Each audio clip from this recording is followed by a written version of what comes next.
ចាជំរាបសួរបងប្អូនសាជាថ្មីឥឡូវលឿនត្រឡប់មកជួបគ្នាម្ដងទៀតនៅក្នុងកម្មវិធីអាស៊ីវីលុយគឺការផ្ទេរពីគណនីទៅអ្នកគ្មានគណនីចាអញ្ចឹងវីដេអូមុនខ្ញុំបានចែកម្លែកគឺពីការផ្ទេរពីគណនីទៅគណនីចាចុះបើសិនជាដៃគូមួយខាងទៀតដែលយើងត្រូវផ្ទេរទៅ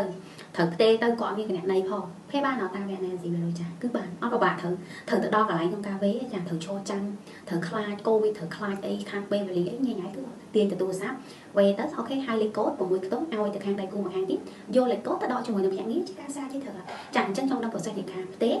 ពីគណនីទៅអ្នកគ្មានហ្នឹងគឺផ្ទេរបែបម៉េចអញ្ចឹងតោះទៅទស្សនាតែម្ដងចាអញ្ចឹងបងប្អូនចូលទៅកាន់គណនីអាស៊ីវីលុយ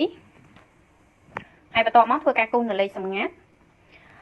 ចាអញ្ចឹងចូលមកកន្លែងនេះបងប្អូននឹងឃើញសេវាកម្មនៅខាងទំព័រដើមណាមានសេវាកម្មជាច្រើនប៉ុន្តែគោលបំណងយើងចង់ប្រើគណនីហ្នឹងផ្ដោតទៅលើសេវាកម្មអីគេក្នុងកំឡុងពេលនេះចាអញ្ចឹងបងប្អូនចូលទៅកាន់កន្លែងពាក្យថាវេលុយ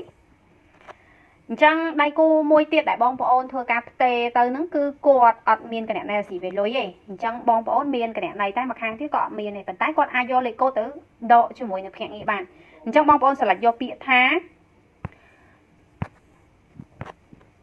ចាវេលុយលេខកូដ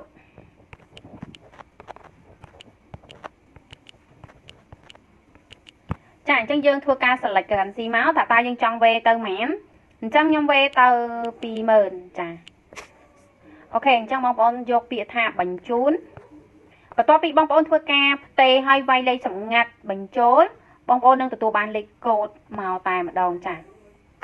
គឺលេខកូដ8ខ្ទង់ចាអញ្ចឹងបងប្អូនគ្រាន់តែធ្វើការបង្ហាញលេខកូដនេះទៅឲ្យគាត់ឬក៏ screenshot ទៅឲ្យគាត់ទៅជាការស្រេចអីអញ្ចឹងគាត់អាចយកលេខកូដហ្នឹងយកមកធ្វើការដកដូចតែយើងទៅផ្ទេរកន្លែងភ្នាក់ងារគឺគេនឹងផ្ដល់លេខកូដឲ្យបងប្អូនហើយបងប្អូនមិនហៅលេខកូដទៅដល់បងប្អូនសាច់ញាតិមួយចំហៀងទៀតមួយខាងទៀតឲ្យគាត់ទៅដកអញ្ចឹងគឺដូចគ្នាតែម្ដងអត់មានខុសគ្នាទេចាអញ្ចឹងគឺមានប៉ុណ្ណឹងឯងចាណាបងប្អូនអរគុណ